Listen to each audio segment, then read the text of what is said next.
A gente fala do erro que é misturar as contas pessoais com as contas da clínica.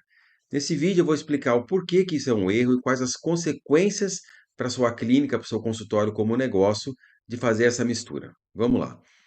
A pessoa física é quem faz o atendimento, né? O profissional, o médico, o dentista, esteticista, enfim, o profissional que está atendendo o paciente, da pessoa jurídica que é a empresa, é a clínica, né? O consultório, a empresa, não é a pessoa.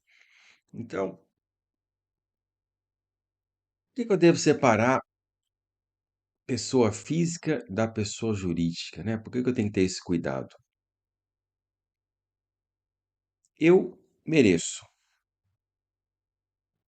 eu mereço. Mas essa é a frase mais comum que eu ouço quando o profissional que atende, que é a pessoa física, é também o dono da clínica, a pessoa jurídica, tá? Isso aí é a coisa mais perigosa que um dono da clínica pode falar quando depois de um longo dia ali de atendimento, tá saindo cansado, tarde da noite, tudo, ele chega em casa lá, enfim, tá descansando ali, e abre o celular e vê lá uma coisa que ele quer comprar, mas não tem ali o valor ali na conta dele, né, para comprar aquilo, e ele fala para ele mesmo, né, pô, deu sangue hoje, trabalhei até às 10, tal, não sei o quê, atendi um monte de gente, pô, eu mereço me dar esse presente, né? E aí, ele vai lá na conta da clínica, que não é a conta dele, e paga, faz lá um Pix lá e paga aquilo que ele quer comprar. Se inicia aí uma perigosa mistura entre o que se deve receber pelo trabalho prestado como profissional e aquilo que a empresa tem ou não a distribuir de lucro. Então vamos lembrar alguns conceitos, né? Quando a gente faz um procedimento, um atendimento, o profissional que atendeu, ele recebe pela sua mão de obra, uma coisa que a gente chama de repasse. O governo, né, nosso sócio ali, recebe seus impostos, os fornecedores, né, de aparelho, de medicamento, de creme, de resina, o que quer que a gente use, eles recebem pelos seus insumos. O operador de cartão recebe lá a sua taxa pela operadora, tá? E depois que a gente paga tudo isso, o que sobra, ou às vezes não sobra, é o lucro do procedimento, tá? Então, vamos pegar aqui, por exemplo, um exame de ultrassom, por exemplo, procedimento de ultrassom, tá? Vamos supor que você fez 200 exames no mês, tá? Você recebeu R$ 20.000 no total por esses exames. Você pagou R$ 3.000 de imposto, pagou 600 taxas de cartão, pagou o repasse ali, no caso do médico que fez R$ 10.000, gastou ali 1.411 de insumo. Taxa sala é quanto que a gente gasta de tempo de sala. Eu deixei um X aqui, porque isso aí é um conceito que tem que ser explicado com mais detalhe depois, então deixei um X.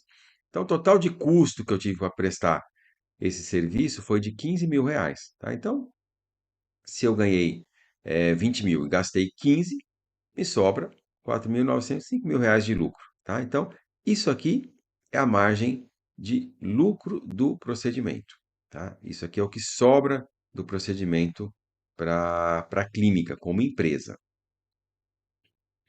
Agora, olha a confusão que se forma quando você mistura pessoa física, né, profissional que atendeu, com a pessoa jurídica, que é a empresa, né?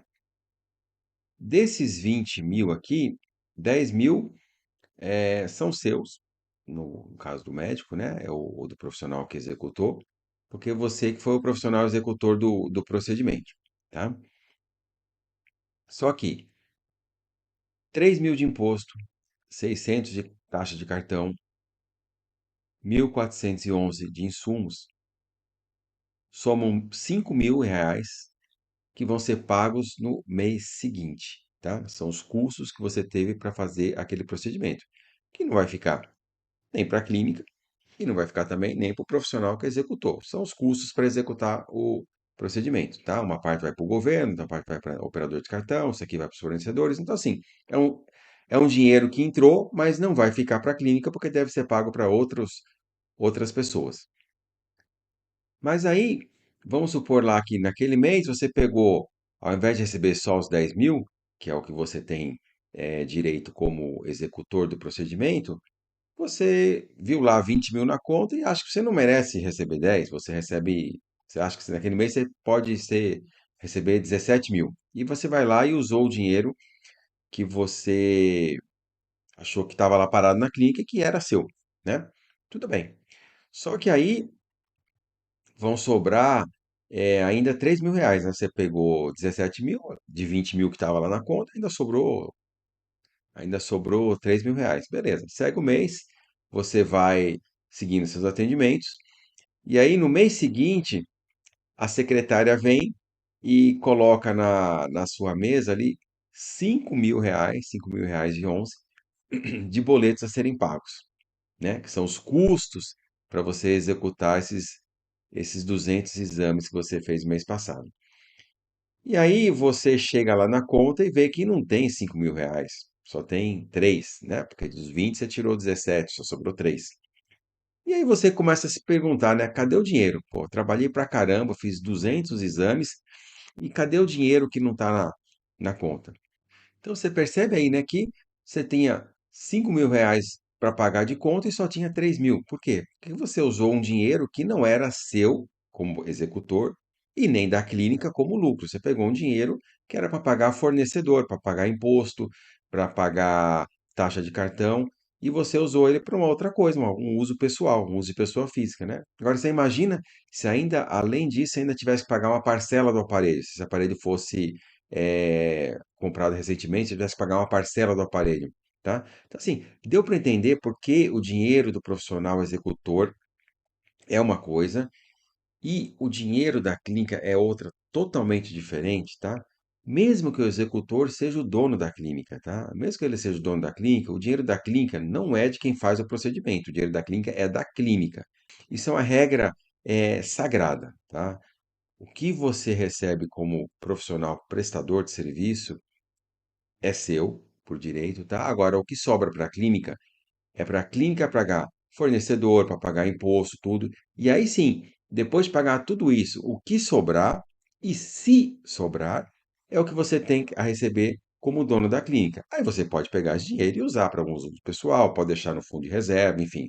Aí você resolve, como dono da clínica, o que você vai fazer com essa margem de lucro da clínica, tá?